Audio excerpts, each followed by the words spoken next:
दिनपछि स्टार्ट गर्दा बल्ल बल्ल स्टार्ट भयो। किन तानेन यार स्कुलले मेरो,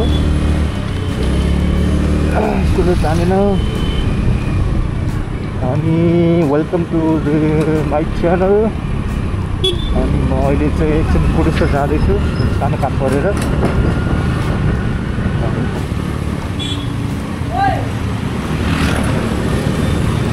गाडीवाला धेरै गाह्रो हुन्छ क्या, बाइकवालालाई भन्दा गाडीवालालाई एकदमै पुरै कन्सियस भएर चलाउनुपर्छ नि त गाडी।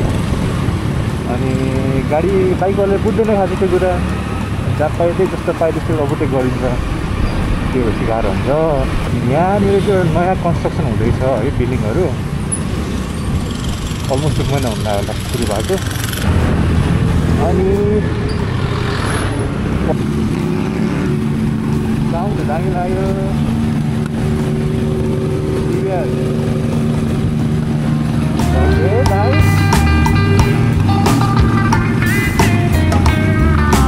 भाइ दामी नै हो लाग्यो।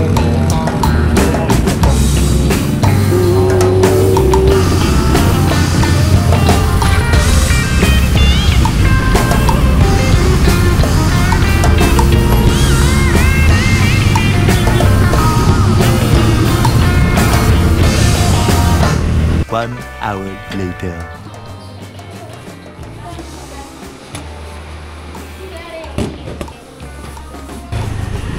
अनि काठमाडौँमा पानी पर्यो है आज। काठमाडौँमा पानी पर्यो। अब चिसो गर्मी सकिने बेला के अरे गर्मी आउने बेला पनि चिसो बढ्ने हो कि जस्तो छ हौ। हाम्रो एनिका गाडीलाई चाहिँ टो गरेर लगिरहेको छ अर्को गाडीले, त्यही भएर ओभरटेक गरेर जान मिल्ने ठाउँ छैन। I'm going back to my home. त्योभन्दा पहिला अघि पर्सनसँग कुरा भएको थियो, उसँग रुचिन चिहामा बस्नु कि भन्ने कुरा भएको छ। त्यसको लागि आई विल गो खोलापारी। त्यसको लागि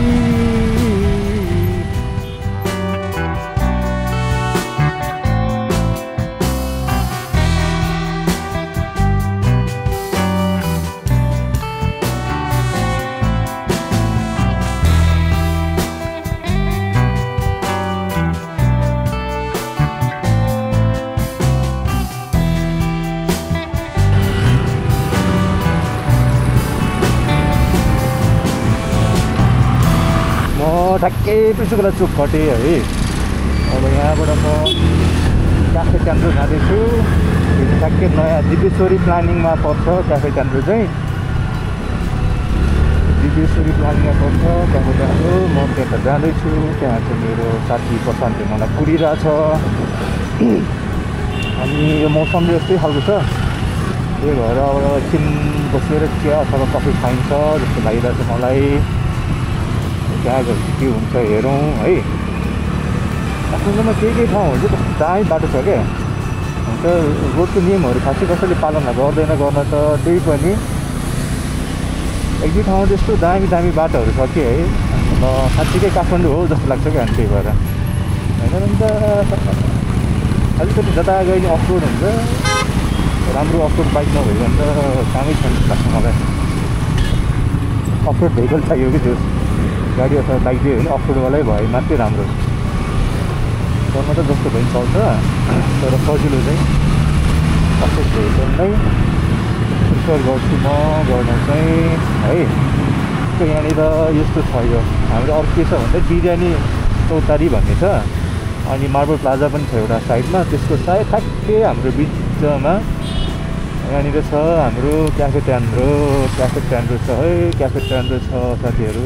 क्याफे ट्यान्ड्रो यति रोक्छ, त्योभन्दा माथि जिम छ हाम्रो, जिम भैरव।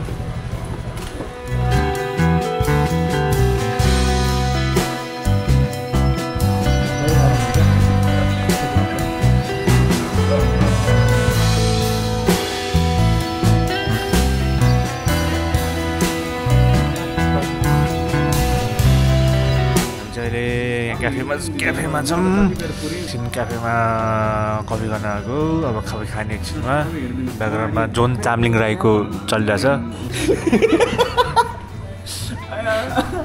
थाहा पाउँछ नि, ठ्याक्कै थाहा हुन्छ। ल लिएर नि जाने रे खाने यहाँ सम्धि पनि होइन यहाँ पनि के गौतम रे यता आउन त सम्धि विशाल गौतम बनाऊँ न त सम्धि ल सम्धि तिमी रेकर्ड भइरहेछ नि सम्धि भइरहेछ हामी सम्धि यसो गरौँ है होइन होइन म तिमीलाई चाहिँ फ्रेन्च फ्राइज त खानु पऱ्यो नि त मैले फ्रेन्च फ्राइज खाऊ अनि त्यसमा किनेको केही छैन एउटा मलाई नि देऊ क्या मैले भने मान्छु भने त बेला भात खाने नखाने तिमी तिमीले तिनी होइन पैसा म गरिबीको रेखा मुनि पुगिसकेँ सम्धि म त बेरोजगार छु केटा अहिले एउटा कफी यसको कस्तो छ अरू कुरा केटा के दिएको काँटा रहेछ काँटाले थाहा छैन थाहा हुन्छ के अरे होइन यसको पैसा कहिले तिर्ने त्यो चाहिँ ठेगान छैन एप्पललाई जाउँ पऱ्यो दुइटाले आधी खाउँ है त सम्झिमा अब पुरै छ यहाँ पैसा म तिर्दिनँ नि फेरि तर तिमी परिहाल्छ पैसा नभए बेला आज फ्रेन्च फ्राइज पनि मिठो छैन यार पैसा नभएर हो कि होइन होला मजा छैन पैसा आज फ्रेन्च फ्राइज नमिठो होइन भने हो भने अलि कस्तो कस्तो छ आज कस्तो कस्तो यार फ्रेन्च फ्राइज त्यत्रो तारिफ गरेँ यार अरू ठाउँमा हेर्दैछ भनेर मात लायो यसमा म खान्छु नखान्छु भने पछि खाने मेरो चाहिँ क्या सम्झि म खान्छु होइन अलिक ठुलो छ क्या हेर्नु न सिङ्गलले आफ्नो एरिया माग गरे जस्तो गऱ्यो त खुट्टाले मलाई अब फ्रेन्च फ्राइज अलिक पुग्यो म यो खान्छु नरिसाउँ है सम्झि रिसायो पनि खाँदै भयो म तिर्दिनु भाइ तिर्दिनु मान्छेहरूलाई यति माया गर्नु पर्दैन यति माया गर्नु पर्दैन है केटा इट्स अ डेट न त्यो क्लबै हो पनि तिमी चाहिँ माइजिनीले बिक्री भयो हो मलाई त्यही लागिरहेको ए मिठै होइन के भयो अब खाइहाल्यो नि अब अरू दिन खामै सम्झि त्यही भन्छ माजुको म तिर्छु भन्छु तपाईँ नै म तिर्छु भन्नु भनेर भन्छ नि क्या त म तिर्छु भन्छ ए तपाईँ दिनु ल ठिक छ नि यहाँ त के गर्नु उल्टो हुने अन्त कुरा अरू ठाउँभन्दा धेरै मिठो अरे अन्त आज मोमो खाएर आएको के मिठो लाग्थ्यो अरू ठाउँभन्दा मिठो छ अरे मोमो खाएर आयो नि आधी प्लेट खाएको खाएको त हो नि घरमै के खाजा खाएर खाँदा नि बस्दैन मान्ला गाडी में बैठा है ठीक है बाद में लेता है अर्को आउँछ नि जुम चाहिँ किन हान्नु पऱ्यो त यस्तो गर्नु न त यो चाहिँ गर्दै दाँतको खाल्टो यसो गर्नु पर्यो गर्नु पऱ्यो मुखभित्रबाट निकाल्छु कि म ल छिटो होइन नि यहीँ गरेर भाइ चिया खाँदैन म त्यो चिया खाँदै हो अहिलेसम्म के गोप्रोले के ल भाइको भिडियो मुखभित्रबाट आएको छ है कस्तो रहेछ भित्र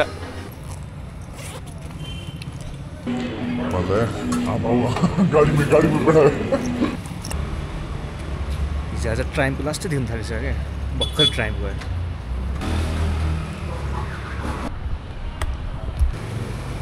त्यही हो अब घर जान्छु छेउबाटतिर बसेर खासा खाइयो